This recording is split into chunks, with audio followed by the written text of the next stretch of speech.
안녕하십니까. 자취펀치 육동일 교수입니다.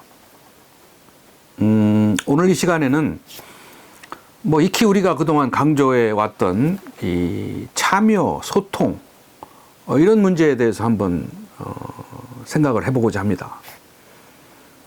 얼마 전에 그 위안부 문제를 작년 연말에 정부가 아주 전격적으로 일본과 담판을 해서 합의를 낸 바가 있습니다.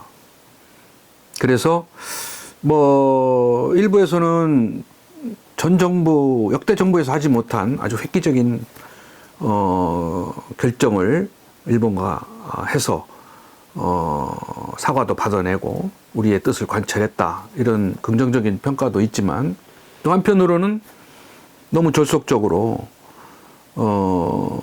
피해 당사자들의 의견을 귀담아 듣지 않고 승인 없이 이루어진 졸속적인 그러한 결정이었다라고 비판하는 사람도 있습니다. 근데 저도 굉장히 안타깝게 생각을 합니다. 참 어려운 그 결론을 끌어냈기도 했고, 또 어떻게 보면 이제 미래로 가기 위한 한일 관계 재정립 차원에서는 굉장히 중요한 결론을 이뤘음에도 불구하고 이렇게 국민들로부터 많은 그 평가를 제대로 받지 못하는 것 같고, 또 특히 피해 당사자인 위안부 할머니들이 이것을 전격적으로 수용하고 있지 못한 점에 대해서는 굉장히 안타깝고, 거기에는 좀 아쉬운 점이 있다. 그게 바로 제가 오늘 강조하고 싶은 참여와 소통의 문제입니다. 그 종전까지는 우리가 국정을 운영하든지 또는 지방 행정을 운영하든지 또 모든 조직에서 항상 그 참여의 문제는 중요시하면서도 그 참여의 주체는 대부분이 전문가들의 참여 또는 공무원들의 참여에 국한되어 있었습니다. 다시 말해서 이번 정부에서도 이 위안부 문제를 해결하는 데 있어서도 그들의 주된 주체는 정부 공무원들이었죠. 그리고 아마도 이제 전문가들이 조금 이제 그 어드바이스를 주고 조언을 줬을 겁니다.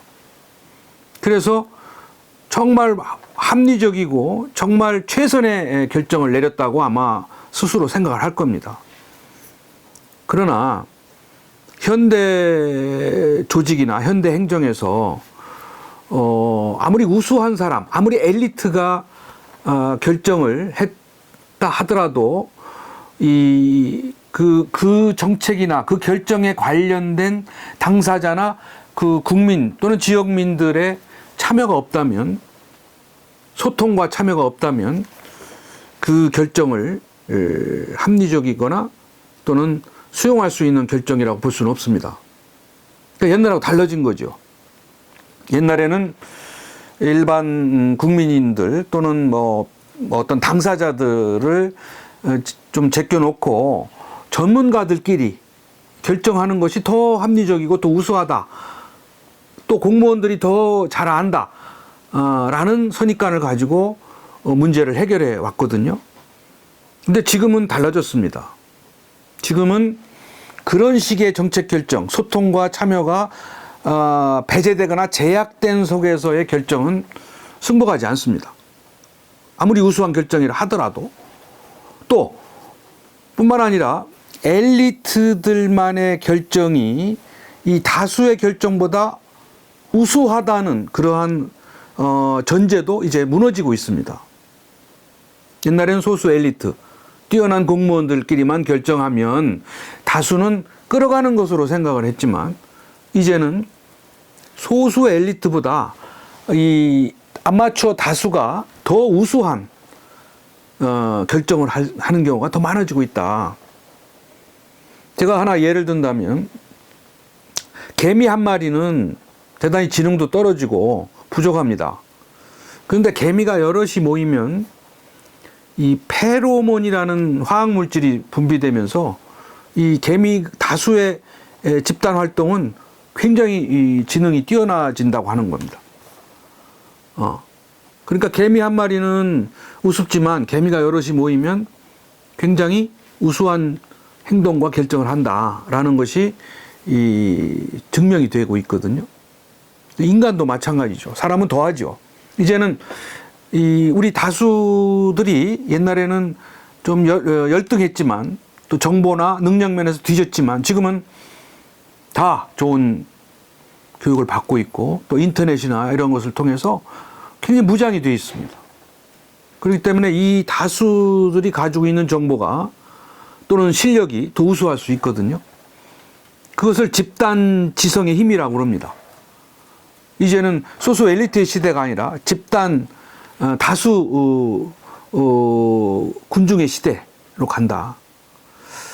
그래서 옛날에 또 한 가지 예를 드는 것이 뭐 잘 아시겠지만 우리가 그동안에 가장 유명하고 가장 신뢰할 만한 백과사전이 브리타니아 백과사전이었거든요.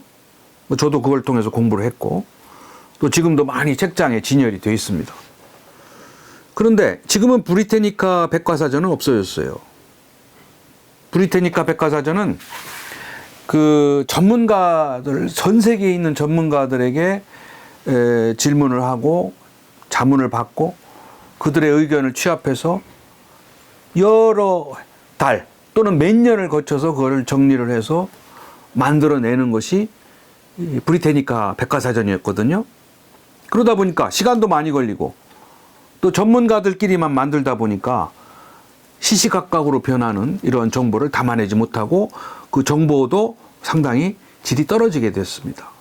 그래서 최근에 인터넷 시대에 나온 것이 위키피디아 백과사전이거든요.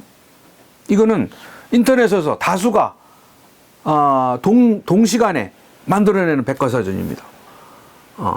이거는 최신의 정보가 그 다수들이 가진 다양한 정보를 담아서 만든 백과사전이기 때문에 브리타니카보다도 더 업데이트되어 있고 더 깊은 내용을 가지고 있고 더 다양한 내용을 가지고 있다.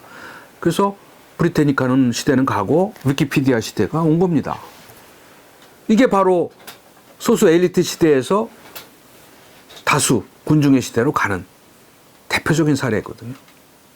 기업도 마찬가지입니다. 기업도 이제 기업 속의 전문가나 기업 내부의 조직 구성원들만 가지고 기업을 운영하면은 망합니다. 이제는 소비자들의 의견을 물어봐야 되고 소비자들의 아이디어를 끌어들여야 되고 이런 시대로 가거든요. 그만큼 참여와 소통이 이제는 가장 기본적인 전제 조건이 되고 있는 겁니다. 근데 우리 위정자들이나 또는 뭐 소위 엘리트들이라고 하는 사람들이 이제 큰 착각을 하는 거예요. 이들이 결정하면은 우수하다. 이들의 결정을 아마추어나 일반 다수는 그저 따라가면 된다. 천만의 말씀입니다. 결정의 우수성도 이제 떨어질 뿐만 아니라 그렇게 일방적으로 참여와 소통 없이 일방적으로 한 결정에 대해서는 절대로 협력하지 않는다. 내가 참여해서 같이 결정을 내렸을 때 그 결정에 대해서 내가 협력을 하게 된다는 거죠. 그러면 어떻게 되겠습니까? 정책도 성공 가능성이 높아지죠. 그러니까 이제 정책도 엘리트들이 잘 디자인한 정책이 중요한 게 아니라 끊임없이 많은 참여와 소통을 통해서 다듬어진 정책이 그 성공 가능성을 더 높인다. 뿐만 아니라 정책이 이미 수행이 돼서 나타난 결과에 대한 책임에 대해서도 참여가 됐을 때는 같이 공동 책임을 짓게 되는 겁니다. 그러니까 정부가 아무리 좋은 일을 해도 참여와 소통을 생략해버리면 또는 제한해버리면 그 결과에 대한 책임은 전부 다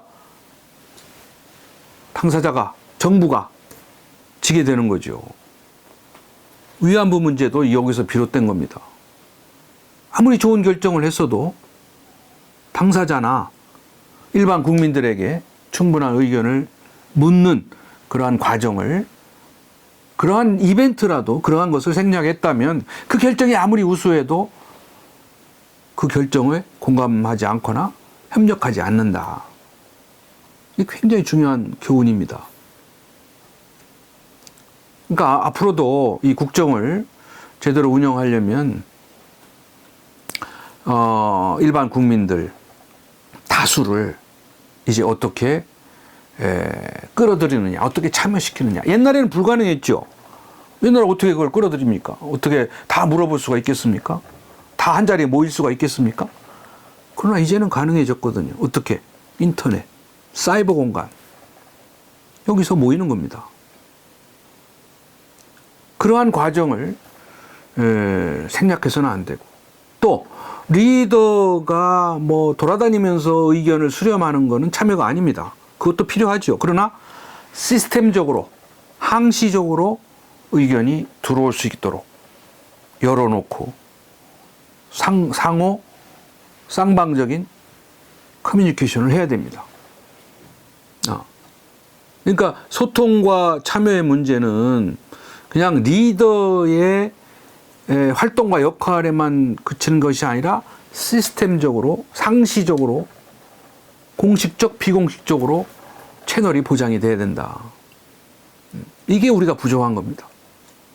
이거는 국정도, 제가 살고 있는 이 대전도 여러 가지 현안 문제들, 뭐 지하철 문제, 원도심 활성화 문제, 이러한 문제가 효과를 내지 못하는 이유는 참여와 소통이 생략되거나 제한되어 있기 때문에 그렇습니다. 우리끼리만의 뭐 전문 엘리트, 우리 편만의 이야기를 소통하고 그들만을 참여시킨 그들만의 리그 속에서는 성공하지 못한다. 반대 의견도, 다양한 일반 시민의 의견도, 저 서민의 의견도 다 담아낼 수 있는 그런 시스템, 그러한 채널, 그리고 그러한 문화, 그러한 공무원들의 자세, 이것이 보장되지 않으면, 이것이 확보되지 않으면 정책은 성공하기 어렵다. 그만큼 오늘날에는 이 행정을 수행하기가 그만큼 어려워진 겁니다. 옛날에 엘리트끼리만 하면 쉬웠죠. 그러나 이제는 일반 국민 아마추어 다수들의 참여와 소통을 거치려고 하면은 얼마나 그게 힘듭니까? 불편하고, 때로는 돈도 들고 때로는 시간도 걸리고. 그러나 그거를 효율적이라는 미명하에 생략하면 나중에 더 큰 비효율성과 더 큰 낭비를, 더 큰 비용을 치를 수밖에 없다. 이것이 현대 행정의 중요한 특징입니다. 다시 한번 강조하건대 소통, 그거는 일방적인 소통이 아니라 쌍방향적인 소통, 투웨이의 소통, 그리고 그 소통은 채널화, 시스템화 돼야 된다는 거. 그 다음에 참여의 문제는 엘리트만의 참여가 아니라 당사자, 일반 시민, 일반 국민들의 참여가 가급적이면 보장돼야 된다. 그리고 그 참여의 핵심은 결정 과정에 참여해야 됩니다. 다 참여해놓고 들러리로 참여시키는 건 의미가 없죠. 참여의 핵심은 의사결정 과정에 있습니다. 공동결정을 해야 됩니다. 정부도 그렇고 노사결정도 그렇고. 얼마 전에 그제 한노총이 노사정 협의회에서 탈퇴했습니다. 그 이유는 뭘까요? 공동결정을 안 해준다. 일방적인 결정만 한다. 이 의미거든요. 이거를 우리가 놓쳐서는 안 되겠습니다. 다시 한번 이 참여와 소통을 우리가 강조하고 중요시한다면 우리가 놓친 국정 문제, 그리고 각 지역마다 지금 고민하는 문제를 해결하는 단서를 찾을 수가 있을 겁니다. 오늘 자치펀치 여기서 마치겠습니다. 감사합니다.